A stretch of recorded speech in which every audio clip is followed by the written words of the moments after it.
So, back again. Got a bit of a Saturday workstation, which is quite nice. Yeah. Kind of finishing up a couple bits and pieces. Got all the parts for the radiator, we think, which will be nice because we can actually bleed the whole cooling system and the car can run for more than a couple seconds. Gonna put some oil in the gearbox and probably bolt the seats in the interior because there's no reason why that can't be in. And if we get that far, we'll address what we're going to do next. Yeah, totally. Jump straight back into it. Nice.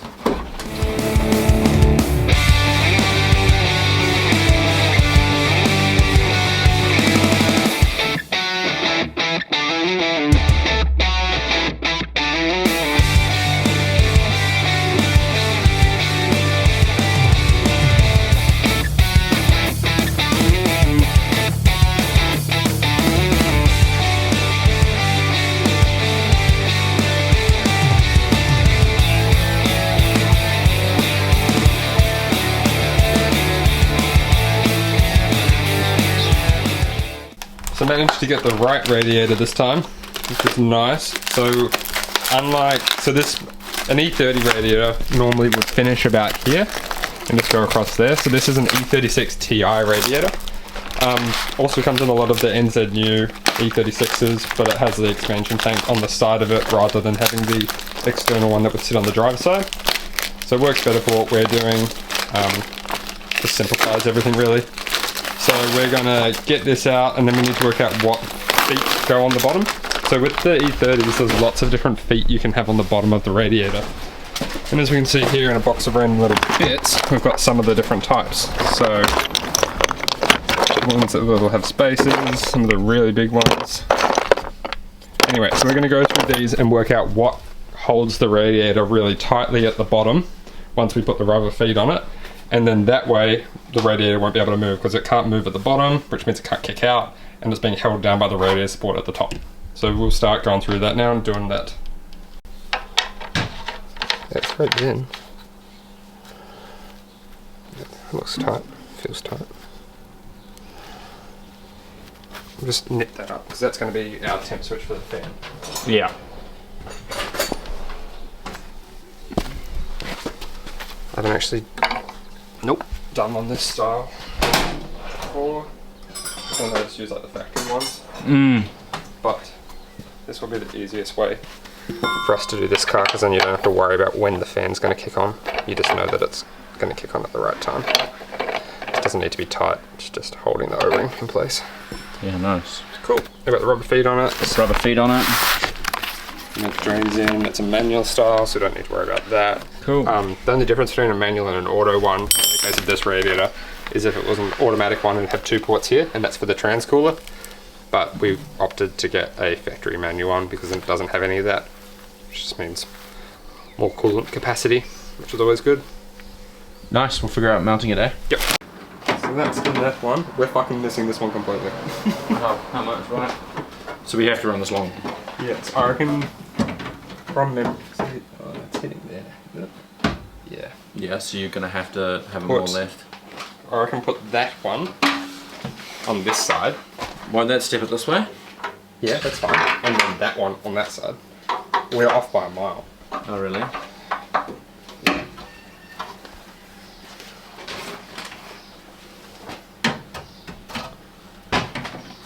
One on that one. Yeah. Yeah, it's perfect. So by doing that, it can't move. That's cool. So we pretty much just... Yeah, it is. Cool. We can move that against that. Don't we need the... No, that's an E36. How do we mount this one? E37. Yeah, I'm right there. So we were just messing around with all the different mounting feet down here as they can like kind of stagger from left to right, so kind of just pulling it out and changing them around, but it's pretty easy system. The point of that is to stop it being able to move, so you can see now it's mounted tightly and it can't shift. Yeah. Which is very good, because once it gets some water in it, it has a fair bit of weight to it. I give that a quick whack and that just sits there. Yep. And then we need to make hoses. Make hoises. So we have another hose, but we've lost it for now. We will find it, otherwise we'll have a small radiator leak. What we have here is a E36 radiator hose we're going to run that from the side of the block down to the overflow tank. I have the original, Harry has the original E36 bottom hose, so bottom of the radiator to the thermostat housing.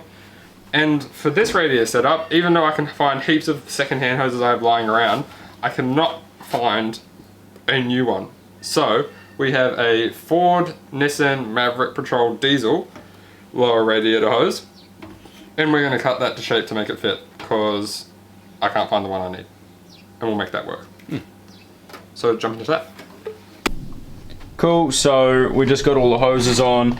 This one down here was a little bit of a battle, just getting it on that end there. I mean, you'll see that in the video, but it took some finesse. But that's okay, so that's all on and hose clamped on.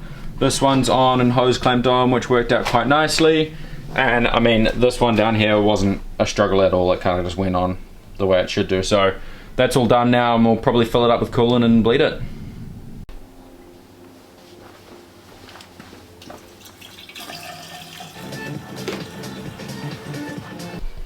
So a little bit of bad news, we had to take this out due to finding a leak coming through from the heater core.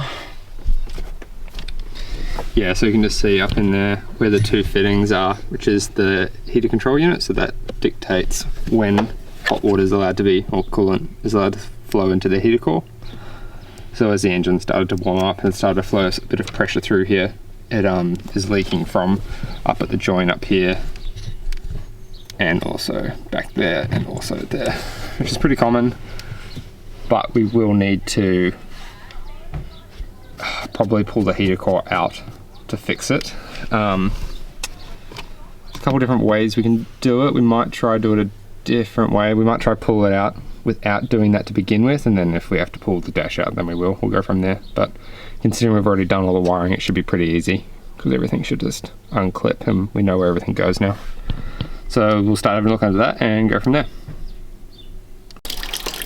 So the car's having a wee, and we're draining the coolant back out of it so we can remove the heater core. We're hoping that we can just remove this part here out this way without pulling the dash out, but we're just gonna have to undo the hoses on the other side, which are just down there. I don't know if you can see that, just right there on the tip of my finger.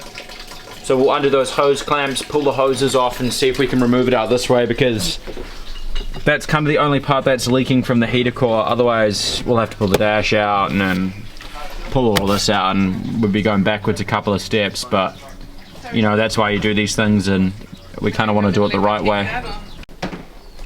Okay, so we've decided that we're just going to loop the heater core hoses for the moment. We need to put a hose clamp on that. Oh yeah, we left those clamps on it. So that we can just run the car up, set up the electric fan and whatnot. Because we've pulled this all off, managed to do it in the car, which is nice without pulling out the heater core. And we need new O-rings for there. And also it's leaking out of this piece, which is riveted from factory. So we're unable to obviously pull that apart and try and reseal it. So for now, we're going to loop the two hoses and we can go back to what we were doing. Okay, so we're back. We're just going to start filling up the radiator again after that whole debacle. We're also going to look at the fan positioning now as well, and where it's going to sit and on the front. On the front. This front. And also we'll look at our tent gauge. I don't know if you can see here, yeah, it's a little bit further down, but we're going to see when this actually switches over, when the fan switches over as well, so we can find out if it's actually going to work, because we kind of just found this fitting. And yeah, we need to get the temp switches. Yeah, exactly. So we'll do that as well, and then that'll help us wire up our fan. Yep. So yeah, cool. Start her up.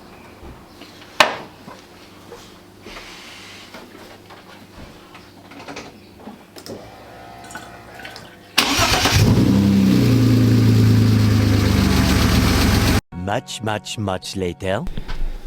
So I haven't picked up the camera in a little while. We've kind of just been finishing up some stuff and kind of honestly just got a little bit carried away with everything.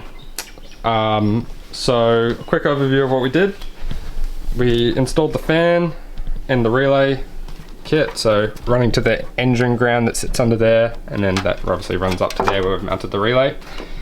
Run that through the chassis rail up into the top, and Harry mounted that there, which is our temp switch. Not sure if it's the perfect one as far as it's when it turns on and off, but we'll see how we go. It's fine for now. Power's running all the way up along, shielded all the way up to the battery for the supply, and then the trigger wire, it's switched power, is running through there into the loom, and then just runs up under the dash into here, and I've just picked up off the back of the switch power for the gauges, which is good enough for now. So it's all running up to temp, which is quite nice. We're still going to have to get parts to finish the brake, or the heater core, but that's looped for the moment and holding temp. What else?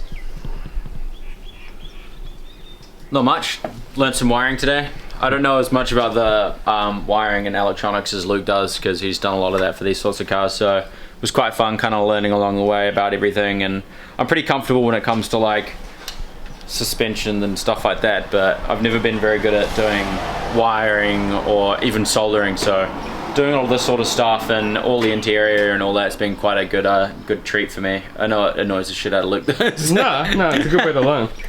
So no, the wiring. Oh yeah, the wiring annoys me. It gets pretty frustrating. So yeah, we think there might be a little vacuum leak, not sure, can't really tell until we can. I reckon one of those little clips on the bottom of the manifolds come off. Oh yeah, the little vacuum cap. And it's because it's such a consistent hiss. Yeah, so it's kind of just a little bit. When the fan does turn on as well, it's definitely drawing a lot of current, and the engine's kind of like bouncing at idle a little bit. So we need to look at that, but I think for right now, we don't need to worry about that, because we'll worry about that once we get it driving and whatnot. Yeah. But yeah, oil in the gearbox, cooling in the system, it's holding temp. Yes, we still need to add the heater core and sort that issue out, but we'll get to there. We've got the oil for the diff, so we will be changing the diff oil. But I think for today we'll leave it there, but in the same video we'll probably come back to what we're doing, whether that's later in the week or whether I do a bit more work tomorrow and I just add that in. Yeah. But that's it for today for us. So no, it's been good. Yep, we'll jump back in when we start working on it again. Yeah. And as we always do, we forgot, but we need to pull some of these off, so we'll start doing those. Radiator mount. Yep. Cooling fan and wiring. Yep. Coolant hoses. Where are you looking? Coolant hoses. We won't pull the fluid check one off yet because we haven't done the diff. Yep. Plus we might end up doing like another one later on, just to double check. Yep. This is not coming off in one piece. No. That's a shopping list. Did we do anything more here? Nah. No, that's all kind of just stuff. We've actually pulled more of that apart now to get to everything.